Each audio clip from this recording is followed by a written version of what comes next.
Buen día, mi nombre es Sergio Correa, soy estudiante del segundo año de Derecho de Mercadeo de la Universidad Católica del Táchira.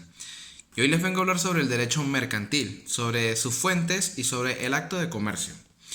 Para empezar, voy a definir qué es el derecho mercantil. El derecho mercantil es un conjunto de normas jurídicas que se le aplican a los comerciantes en el acto del comercio, en su profesión. Y también se regula en todo acto comercial que sea llevado por personas ordinarias también. Regula la producción, la distribución, el comercio y el consumo. Este se encarga el derecho mercantil, también se podría decir que es la interacción del acto de comercio, el intercambio de bienes, servicios entre las personas.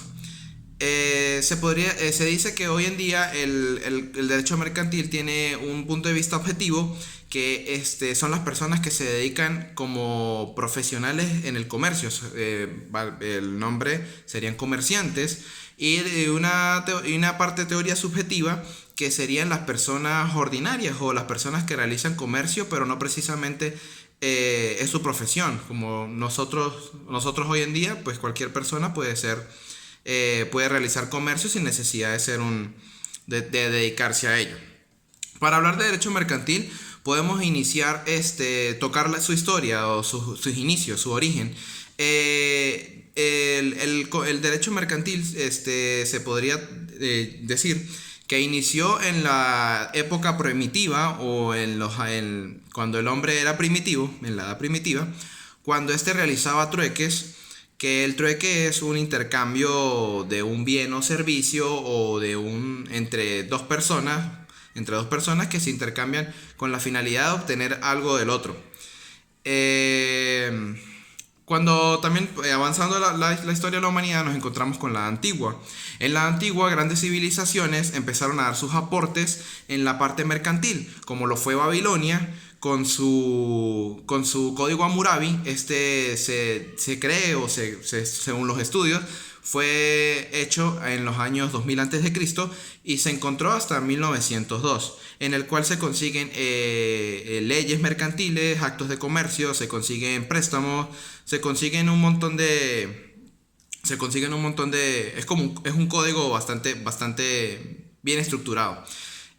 Pasando los años nos encontramos con Grecia, una sociedad también avanzada en la cual el principal método de mercantilismo eran los esclavos y los extranjeros, los cuales eran considerados casi que no eran personas ni humanos, sino como un servicio o como un bien. En eso también encontramos que se empezaron a realizar préstamos. La carrera de comerciante era muy denigrada, casi como ser un esclavo, era algo muy mal visto.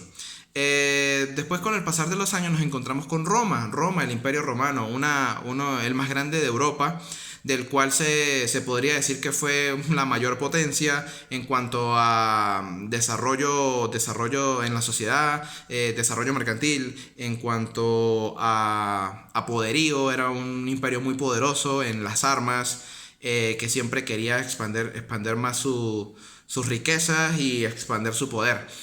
Nos encontramos que Roma empezó a realizar lo que era el comercio marítimo, creó instituciones, también seguía con la modalidad de Grecia de los esclavos, y Roma quiso crear instituciones y leyes, pero no los llamemos leyes, sino eran más bien como obligaciones de los ciudadanos. Cuando pasa el tiempo nos encontramos ya con la Edad Media, que es cuando es la caída del Imperio Romano. Esto genera que se armen ciudades, se necesita un orden, se necesitan mercados, se necesitan normas, se crean normas y costumbres. También se crean unos jueces consulares.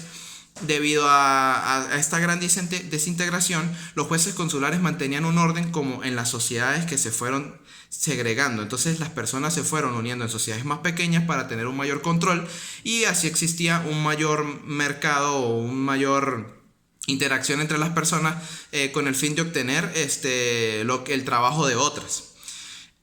Avanzan los años y nos encontramos con la Edad Moderna. En esta se generaliza el acto mercantil, aparecen figuras jurídicas, aparecen los bancos y esta es una edad en la que se podría decir que el mayor tema a tratar o su mayor importancia, relevancia, fue la libertad y la expansión que tuvo el derecho mercantil. Las personas tuvieron mayor libertad para realizar comercio y el comercio también se expandió de tal manera que había comercio de Europa con Asia y también con África. Actualmente nos encontramos en la edad contemporánea. Esta se podría decir, hay autores que la inician después de la Revolución Francesa y otros después de la Revolución Industrial. En esta nos encontramos que aparece el liberalismo económico. Junto al liberalismo económico, que lo que quiere decir es que las personas empezaron a obtener mayor libertad al momento de realizar operaciones. Las personas trabajaban para poder obtener bienes, servicios, y el dinero remunerado por su trabajo pues era lo que ellos gastaban. En este tiempo también apareció un hombre llamado, un filósofo, bueno, un hombre muy conocido, Karl Marx. Karl Marx nos habla, él empieza a hablar sobre que esto era llamado capitalismo. Nos aparece el neoliberalismo, que era como un trabajo libre, impulsar al hombre, entonces darle garantías de que pues por su trabajo tendría que sentir seguridad. Y que el Estado debe eliminar las injusticias. También, ahorita que mencioné el capitalismo nos quiere decir que el hombre trabaja, la fuerza de trabajo es la que hace que el hombre el hombre tiene que trabajar para obtener para cumplir, sí, satisfacer sus necesidades, entonces que haya un mercado siempre en movimiento, regido por la ley de la oferta y la demanda. Entonces, en esta parte también nos encontramos que aparecen grandes pensadores o economistas como Adam Smith y David Ricardo. Adam Smith nos dice que las personas deben trabajar en equipo para así poder llegar a tener una economía o un bien común, a satisfacerse como sociedad. En cambio, David Ricardo se enfoca más de la parte individual de la persona, que los individuos, valga la redundancia, de manera individual deben empezar a generar y a progresar. Al seguir con todo este tema aparecen las tendencias modernas. Las tendencias modernas son las que se encuentran hoy en día en la actualidad, son nuevas ideas para cumplir necesidades, aportar protección a los ciudadanos, un derecho económico para todos. Ya aparece lo que viene siendo el derecho también civil, además del mercantil, y se busca unificar ambos derechos, ya que hay países como Estados Unidos que tienen el derecho mercantil, trabaja de la mano del derecho civil, pero no es el caso de Venezuela. En el caso de Venezuela, el derecho civil, el derecho mercantil es autónomo. El primer código de comercio de 1862 es el código que rige prácticamente el código de comercio venezolano, el código de comercio venezolano. Y es autónomo, como dije hace un rato, y está separado del civil. Por cómo surge el derecho mercantil. Surge el poder legislativo de la Asamblea Nacional, crea el Código de Comercio, y el poder ejecutivo es el que cumple esta ley. En Venezuela, pues, se puede apreciar que el derecho mercantil ya está un poquito desfasado. Debido a los avances de tecnología, los medios de pago virtuales, que es lo que se maneja hoy en día. Y pues sería el Código de Comercio tuvo grandes cambios, y pues el más vigente es el de 1955, y sería bueno en una nueva reforma para el mismo. Ya tocando un tema de las fuentes, cuando hablamos nosotros de las fuentes del derecho, las fuentes de donde brotan las normas jurídicas mercantiles. Las normas aplicables principales que yo quiero mencionar en esta parte sería el artículo 1, que nos dice que el Código de Comercio rige las relaciones entre los comerciantes. El artículo 8 no es aplicable actualmente, no se rige, no funciona no funciona actual. Y el artículo 9 nos dice que las costumbres mercantiles suplen el silencio de la ley. O sea, es decir, su uso principal es interpretativo. No es que no es que el artículo 1, que es el principal, va a ser abolido por el artículo 9. Este solamente se encarga de suplir, que más que todo va ligado a las costumbres mercantiles. Entonces ahora hablamos sobre las costumbres mercantiles. ¿Qué son las costumbres mercantiles? Son soluciones no previstas por la ley mercantil que crean los mismos comerciantes en sus actividades. En Venezuela es muy común que se aplique estas costumbres mercantiles, ya que son prácticamente de un uso diario. O sea, son constantes y que se realizan de una forma necesaria para que se pueda complementar estas leyes que también hoy en día pues ya están un poco más, son ambiguas. Entonces, estas no necesitan una aprobación como tal, pero simplemente no son como una ley, pero sí es algo que se realiza en el acto diario. Tenemos costumbres por ley, tenemos las costumbres mercantiles por costumbre, las costumbres normativas, y por la costumbre por ley es las que están escritas prácticamente en el código. Las de costumbre mercantil son las que se realizan de día a día, y las normativas simplemente son como las de menos de rango, pero que dan como una interpretación o dan como que refuerzan o son más específicas, no tan generales. También en esta parte nos encontramos la jerarquía de las fuentes. Aquí es donde aparece la famosa pirámide de Kelsen, que en Venezuela empezamos por la Constitución, seguimos con los tratados, el Código de Comercio, las leyes especiales en materia mercantil, tenemos la analogía, la costumbre mercantil, y por último el Código Civil y Tributario. Como dije, en esta parte, como podemos ver, el Código Civil, el Código Mercantil, el Código de Comercio, el Código de Comercio es el que se encuentra en la parte superior de la pirámide, el Código Civil en la parte inferior. Es decir, el Código Civil está muy debajo del Código de Comercio. Del Código de Comercio, sí. Ninguno de estos se puede sobreponer sobre el que se encuentra encima de sí. Cada uno tiene que respetar su jerarquía y cada uno tiene funciones específicas. Entonces nos encontramos con las fuentes formales, nos encontramos con la Constitución, los tratados, el Código de Comercio. Las materiales nos encontramos con la analogía y las costumbres. Y por último, con las supletorias, nos encontramos con el Código Civil, el Código y el Código Orgánico Tributario. En esta parte también debemos recurrir primero al Código de Comercio, y que todas las fuentes mercantiles, por último las fuentes mercantiles y civiles. Por último, el tema de comercio, tema del acto de comercio. ¿Qué es el acto de comercio? Es un fenómeno económico que actúa bajo un concepto jurídico. Es una acción de negociar bienes y servicios con fines de lucro entre comerciantes y no comerciantes. Es decir, que es la actividad que se puede realizar de manera diaria, de manera habitual, entre personas que no sean comerciantes y los que sí son comerciantes. Es decir, yo puedo ser un comerciante, yo puedo vender zapatos, pero yo necesito ir a una librería a comprar unos útiles escolares o ir a comprar unos libros. Entonces, en este caso, yo pasaría a ser un cliente, por más de que mi profesión sea comerciante, paso a ser un cliente de otro vendedor, de otro comerciante que se encarga a lo mismo, solo que en otra área. Tenemos también la teoría subjetiva y la teoría objetiva y la teoría mixta en el acto de comercio. No podemos encontrar que la teoría subjetiva determina quién es el comerciante. En la objetiva es en la subjetiva determina quién es el comerciante y quién no.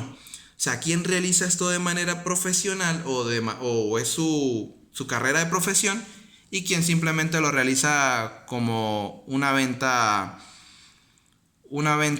informal. En la objetiva nos podríamos decir que sería más cuestión de bajo la ley, y nos determina cuál es. Podría ser como con las empresas, que tienen que tener como encontrarse bajo la ley, porque la ley nos nombra según los artículos cuáles son las empresas que se dedican al comercio. Entonces, de la manera objetiva, este comerciante o esta empresa tiene que encontrarse bajo esos artículos. Y por último, tenemos la teoría mixta de los actos de comercio, que esa nos dice que tiene que estar codificado como comerciante en la ley y verse como tal. Yo podría dar un ejemplo de esta, que sería Un ejemplo que se me ocurre es, por ejemplo, los perros del Castire, aquí en San Cristóbal, que esta empresa está estipulada como una empresa de comercio y se ve como tal, porque se encarga de la venta de perros calientes, de un producto alimenticio para las personas. Cuando hablamos los actos de comercio, encontramos el artículo 2, 3, 4 y 5, que son los artículos principales o los artículos que se deben tomar en cuenta al momento de hablar de esto en el Código de Comercio.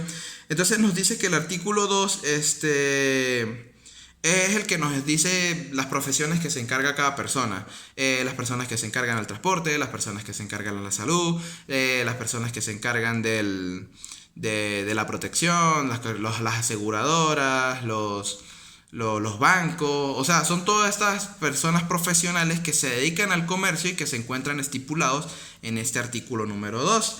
El artículo 3 nos indica nada más que deben existir dos personas para que exista comercio, para que se realice una transacción o una operación comercial, un acto de comercio. El 4 nos indica que trabajar manualidades, llevar a cabo emprendimientos, no es considerado como comercio.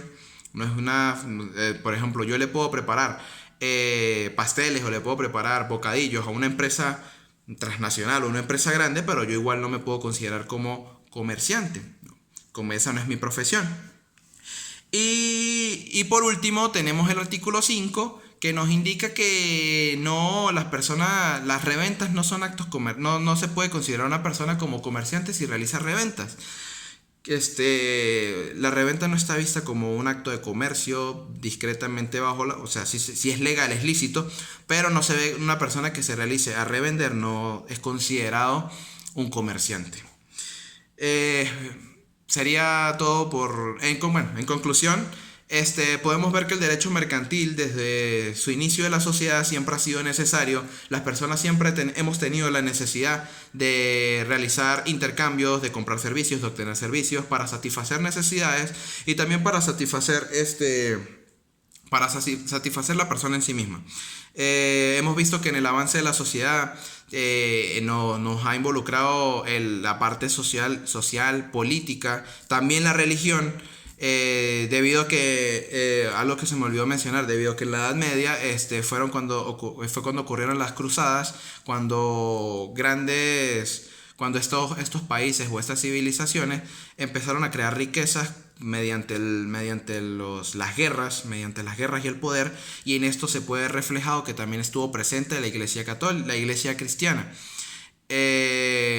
Con Santo Tomás de Aquino, los templarios, pero bueno, eso ya es otro tema. Entonces podemos decir que sí, que la parte del derecho mercantil ha venido en una evolución junto con la sociedad. El tema de Venezuela hemos venido experimentando cambios en nuestros códigos de comercio hasta tener el que está actual en vigencia, pero que está un poquito ya desfasado, un poquito obsoleto, no obsoleto, sino que necesitaría adaptarse a lo que estamos viviendo actualmente, a lo que es la sociedad hoy en día y a la economía actual de Venezuela. Podemos ver que el derecho mercantil tiene sus fuentes, tiene sus maneras de identificar quiénes se dedican a ello, quiénes no, y que se deben respetar leyes y son reglas, y que también las personas por su día a día han creado costumbres mercantiles para simplemente para suplementar estas leyes y ser un poco para cumplir su día a día. Entonces esto tampoco es algo ilícito. Entonces sería todo en este video. Espero que hayan disfrutado la información y muchas gracias. Buen día.